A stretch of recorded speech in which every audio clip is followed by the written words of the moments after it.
Hi everyone, my name is Victoria Taylor and this is my presentation on the social penetration theory. The theory is actually by Erwin Altman and Thomas Taylor, and no, unfortunately we are not related. So first let me talk about the example of the onion.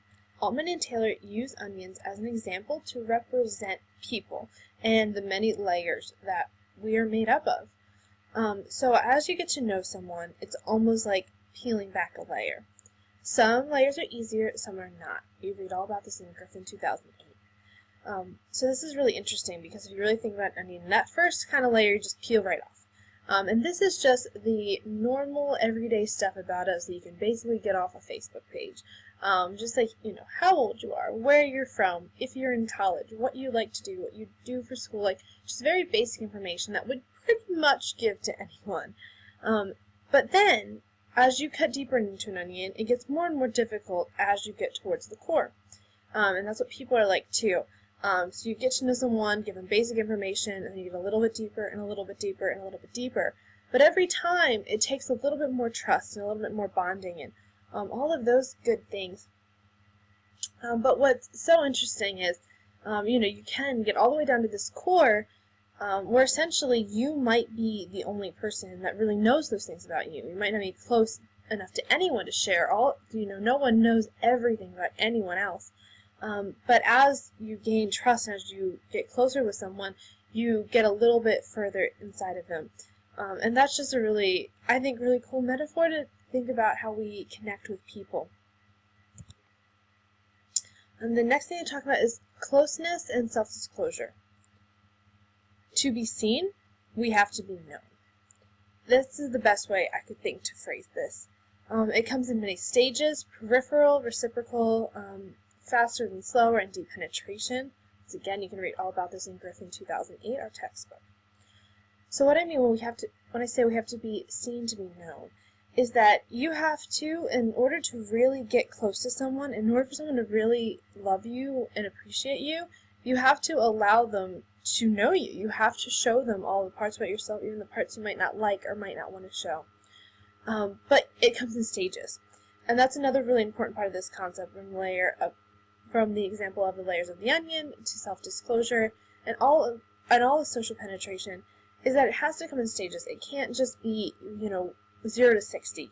You have to take your time to get there. So peripheral, as we talked about, those are the first things. Those are the things that we're just willing to share with anybody, those general pieces of information. Then the next stage is really interesting, and they talk about how it has to be reciprocal. I don't know if you've ever been in this kind of situation where you're trying to get to know someone and talking to them, and it just doesn't feel like the conversation is reciprocal. You can't just sit there and keep talking. You do actually have to get to the point that they are talking back and you're both sharing the same level of information. Otherwise, it's kind of more just like therapy if you're kind of like the one is sharing everything about themselves and the other really isn't letting the other person in. The next thing to talk about is how it's fast and then slow. Once again, back to this, we all have a pretty decent amount of information we're willing to share with most people. And that's something that's good to remember, that we have a lot of things to talk about that you can talk about with people that you don't necessarily have to trust. And those are really important things to know and remember, because I feel like that leads to a really good initial bonding, because you need that initial bonding in order to get to the next stages. Sarah Bessey, in her book Out of Sorts, one of the things she talks about is that within community, you have to have all that small talk before you can get to deep, meaningful conversations. And some people might not like small talk, but that is part of building relationships. And then the last thing I talk about is a little bit harder to deal with, and that's deep penetration.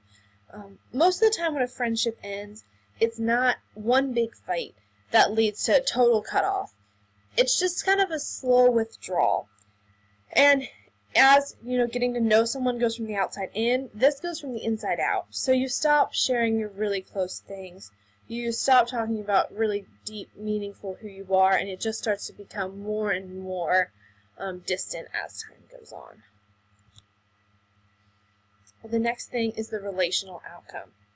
What this comes down to is it has to be worth the risk. Being vulnerable with someone, being honest with someone, this is a risk you're taking.